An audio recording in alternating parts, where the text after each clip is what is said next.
Nessa parte eu quero falar sobre a sintropia e a negentropia, né?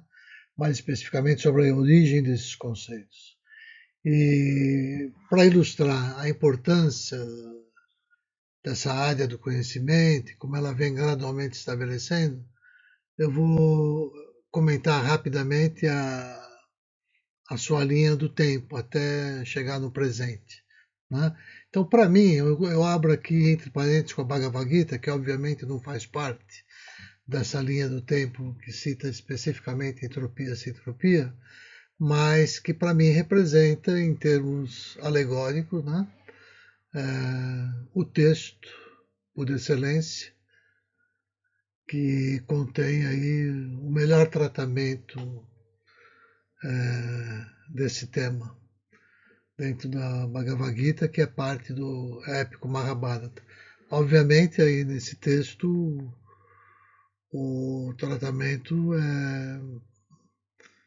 vem na forma literária, de uma ficção, né? E, mas, como a gente vai ver mais para frente, é o texto que apresenta os conceitos fundamentais para o entendimento paradigmático do que constitua a cultura sintrópica, que em sânscrito a gente pode chamar de Shuddha Yoga, o puro yoga, não como a gente conhece hoje em dia nas mais diferentes escolas, mas como aquele que é revelado pelo Senhor Krishna na Bhagavad Gita. Mas isso é só um parênteses, uma parte, né? Eu quero aqui de fato entrar na história da ciência ocidental, quando em 1847 o físico alemão Rudolf Clausius estabelece a primeira lei da termodinâmica, que é a lei da conservação da energia. Depois ele mesmo, em 1850, vai estabelecer a segunda lei da termodinâmica. E essa sim para a gente é muito importante, que é a lei que define o que é a entropia e que nos sistemas físicos, no mundo material, ela se dá num certo sentido, como a gente vai ver depois com alguns exemplos. Né? Em 1890, o francês, o físico também, Henri Poincaré, ele fornece as bases para o desenvolvimento da teoria do caos e do grau de ordem e desordem. Então, olha só que interessante, a gente começa a falar em entropia, começa a surgir a ideia de teoria do caos, a ideia de tratar cientificamente o que seja a ordem e a desordem. Depois, em 1906, o químico alemão Walter Nernst estabelece a terceira lei da termodinâmica, que fala do zero absoluto e que ele jamais pode ser alcançado.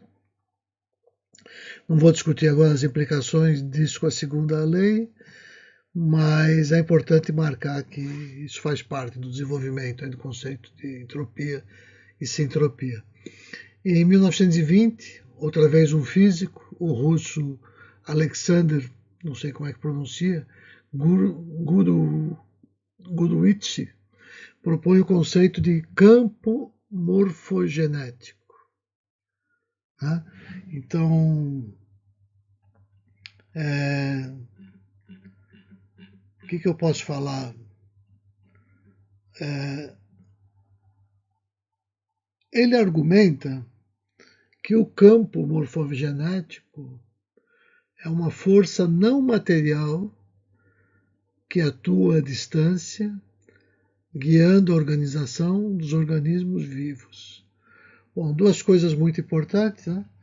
É uma força não material, atua à distância e acontece na organização dos organismos vivos. Ou seja, tudo a ver com aqueles dados que a gente precisa para desenvolver o conceito de sintropia. Então parece que esse campo vem sendo preparado, né? Depois, em 1928, o pesquisador e inventor americano Ralph Hartley desenvolve o conceito de informação. onde a quantidade de informação da fonte é chamada de entropia. E a teoria da informação, ela vai fornecer métodos para que a gente comprima ao máximo a informação produzida por uma fonte, eliminando toda a redundância. E qual é a importância disso? É que a quantidade de informação da fonte é chamada de entropia, né? E a gente consegue entender isso, porque parece que, eu não vou saber explicar aqui agora, mas nesse próprio entendimento aí desses sistemas eletrônicos, eu consigo, não sei como falar isso, codificar ou zipar, né? Manter essas informações num estado condensado. E eu posso expandir essas informações e isso me dá a ideia de entropia. Até onde eu entendi, essa é a ideia. Mas o que é importante aqui é outro conceito muito importante, para que depois a gente chegue ao conceito de entropia, que é a palavra informação. Né? Finalmente, em 1941, é aqui que de fato se diz começar a história da entropia, ou da sintropia, me desculpa, o matemático italiano Luigi Fantapié descobre que a entropia negativa tem qualidades relacionadas com a vida. É aqui que pela primeira vez foi obtido esse insight, né? Então, que um processo que ocorre com entropia negativa, ele aumenta a ordem, outro conceito que vinha sendo trabalhado alguns anos antes, que é o que ocorre com os seres vivos. E essa descoberta é um marco fundamental no desenvolvimento da teoria da sintropia. Um ano mais tarde, em 42, o mesmo Fantapié vai propor então uma teoria unificada da física com a biologia, que é uma ideia arrojada, muito interessante, mas obviamente até hoje a gente não realizou isso ainda, né? Bom, em 1944, o físico austríaco Schrödinger, ele vai introduzir o conceito de entropia negativa num livro muito importante, que é O que é a Vida, What's Life, onde ele argumenta que a vida é um processo que resiste à entropia. E que a entropia é essa tendência da natureza para se tornar mais desordenada, como a gente já sabe, né? Então, ele conhecia o trabalho do físico russo Alexander Gurevich, que havia proposto o conceito de campo morfogenético, que a gente viu aqui em 1920, né? E que esse campo morfogenético, relembrando, é essa força hipotética que parece organizar o desenvolvimento dos organismos vivos. Bom, eu acho que é até aqui que eu queria falar nesse slide. E vamos passar então para o próximo slide.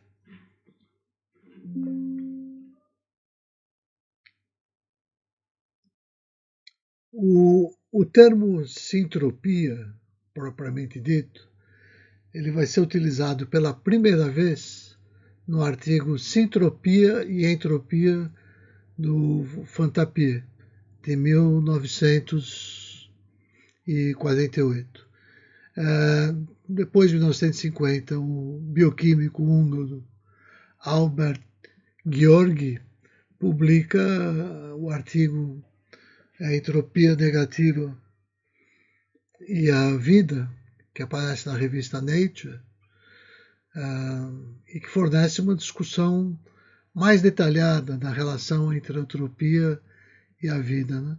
Seus trabalhos podem ser vistos como precursores da teoria da sintropia.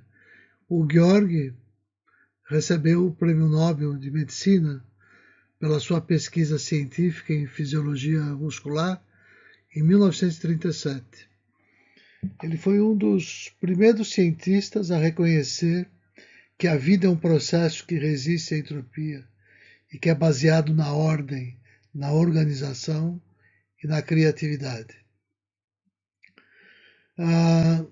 Em 1953, então, o físico francês Léon Brillouin, não sei como fala aqui, encurta a expressão de Schrödinger para a expressão que era entropia negativa, né? Ele vai cunhar a expressão negentropia. Isso acontece em 1953, num artigo chamado Negentropia, o princípio da informação, que aparece numa revista de física aplicada. Em 57, o Georg publica o livro Bioenergética, que fornece uma discussão detalhada da descoberta da vitamina C e da sua importância para a vida, que obviamente já dentro desse contexto de organização e tudo mais, né? Em 60, o mesmo Georg publica o livro O Estado Vivo, que vai fornecer uma discussão detalhada da respiração celular e da sua importância para a vida. Até que em 71 ele publica o livro The Crazy Ape, ou como é que eu traduzo, Macaco Louco, que apresenta uma discussão filosófica da vida e da sua relação com a entropia. Ou seja, a vida é um processo que resiste à entropia. Em 1972, o físico belga Gregor de Nicoles publica com o seu orientador, o físico químico belga Ilya Prigogine, e com uma outra pesquisadora, Agnes Babloyant, o artigo Termodinâmica da Evolução, na revista Physics Today, né, onde ele discute os conceitos de negentropia e sintropia. E o texto afirma que a evolução é um conceito, a evolução é um processo de aumento de ordem e complexidade. A ordem e a complexidade de um sistema aberto aumentam se a entropia do ambiente diminuir. Então, essa diminuição da entropia do ambiente, ele chama de negentropia. E mais adiante, ele vai afirmar que a sintropia seria a interação entre sistemas abertos, onde acontece o aumento da ordem e da complexidade. A sintropia seria essa força que pode conduzir a processos evolutivos. Em 74, Georg publica o livro Conceito de Sintropia, na revista Nature, onde ele propõe a substituição do termo negentropia por sintropia. Ele argumenta que o termo negentropia era ambíguo, porque podia ser interpretado como uma redução da entropia, o que é impossível de acordo com a segunda lei da termodinâmica. O termo sintropia, por outro lado, é mais preciso, porque indicaria a tendência de um sistema de aumentar a sua organização e complexidade. No entanto, o termo negentropia permaneceu em uso em diversos campos, como a própria teoria da informação e a área de estatística. Em 1977, o físico Jean-Émile Charon publicou o livro O Espírito e esse Desconhecido, onde ele cita o termo negentropia 53 vezes. E esse é o livro que eu me referi anteriormente, que eu fui apresentado a ele em 1979 pelo Francisco Barreto, e que à noite a gente ficava discutindo sobre a negentropia e a relação entre a ciência e a espiritualidade, e sobre como esse conceito expressava aquilo que ele procurava já introduzir ali naquele ambiente. Eu lembro dele ter me apresentado também um outro texto de química, mas uma química tratada por uma pessoa muito especial também, o Arthur Barthelmes, né? Onde ele trabalhava essa química que dialoga com todos esses conceitos que o Jean-Émile Chardon trazia. Então, foi assim que eu tive acesso a esse livrinho, 2 anos depois dele ter lançado. Óbvio que eu não acompanhei as discussões e toda essa evolução do conceito, porque isso é que a gente procurava viver ali naquela experiência, aprendendo aos poucos, na medida que a gente explorando o universo do yoga, da espiritualidade. Então é isso, mas foi esse livro muito importante que é o marco para mim, talvez não na história da sintropia como um todo, mas foi como nós fomos introduzidos a esse conceito. O conceito de negentropia, para ser mais preciso.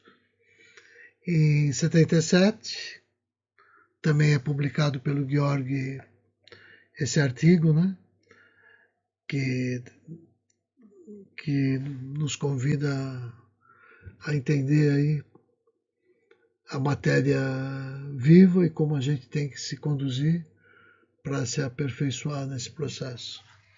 Ainda em 77, o Gregory Nichols e Ilya Prigogine publicam esse livro Self-Organization, e é um livro importante porque já caminha nessa mesma direção.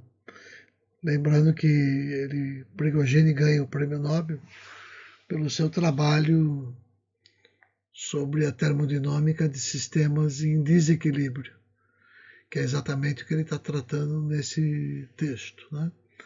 Então, em 82, o matemático polonês Mandelbrot publica esse texto sobre a geometria fractal, né? The Fractal Geometry of Nature, que mostra para a gente que a geometria fractal pode ser vista como uma expressão da sintropia. Inclusive, quem puser hoje no Google esse nome, Mandelbrot, vai ver que remete a uma figura padrão, né? Que é um paradigma do que é um fractal e que recebeu o nome dele. Em 84, Prigogine, junto com uma filósofa, eles publicam Ordem do Caos, um novo diálogo do homem com a natureza, unificando os grandes temas da ciência clássica, ou seja, a ordem e o caos, numa síntese inesperada. E o Prigogine reconhece ali, ele dá os créditos do texto, que ele conhecia o trabalho do Fantapié, que cunhou a expressão sintropia, e que publicou aquele texto famoso em 1941. Em 2007 entra em cena esse italiano, Ulisse Di Corpo, que publica O Conflito entre Entropia e Sintropia, e a partir daí ele é ativo nessa área e vai lançar depois de 2012 com a sua esposa Antonella Vanini o livro A Sinergética da Vida, da Ordem ao Caos e de Volta. Em 2015 eles lançam um livro com o título bastante sugestivo, né? Sintropia, o espírito do amor. E nós? Onde nós nos encontramos nessa nova área do conhecimento? Para ilustrar esse ponto, eu quero mostrar onde o nosso entendimento do conceito de sintropia se afasta daquele presente em alguns dos pesquisadores contemporâneos. Então eu mostro aqui nesse slide a relação entre a energia entrópica e sintrópica, conforme entendida, por exemplo, por Ulisse de Corpo e Antonella Vanini, que em 2013 eles defendem no artigo Sintropia, a lei da complementaridade e unidade, o que eles denominam de lei da complementaridade, que pode ser expressa como energia sintrópica mais energia entrópica igual a 1. Quando eu analiso essa expressão considerando as alegorias dos textos sagrados do Oriente, que tratam do equilíbrio dos opostos, a equação que me parece correta é a seguinte: energia sintrópica mais energia entrópica igual a 0. E como explicação para isso, eu posso me valer de duas analogias, né? Uma com a teoria atômica e outra com a reta dos números reais. Lembrando ainda que, para me apoiar, alguns físicos, como o próprio Stephen Hawking, eles acreditavam que a quantidade total de energia do universo era exatamente 0. Ou seja, seria um universo do nada, onde a quantidade de energia positiva, para eles na forma de matéria, seria anulada por uma energia negativa na forma da gravidade. Bom, as analogias que eu utilizei para defender meu ponto de vista são simples e intuitivas, né? Por exemplo, a teoria atômica. A gente sabe que no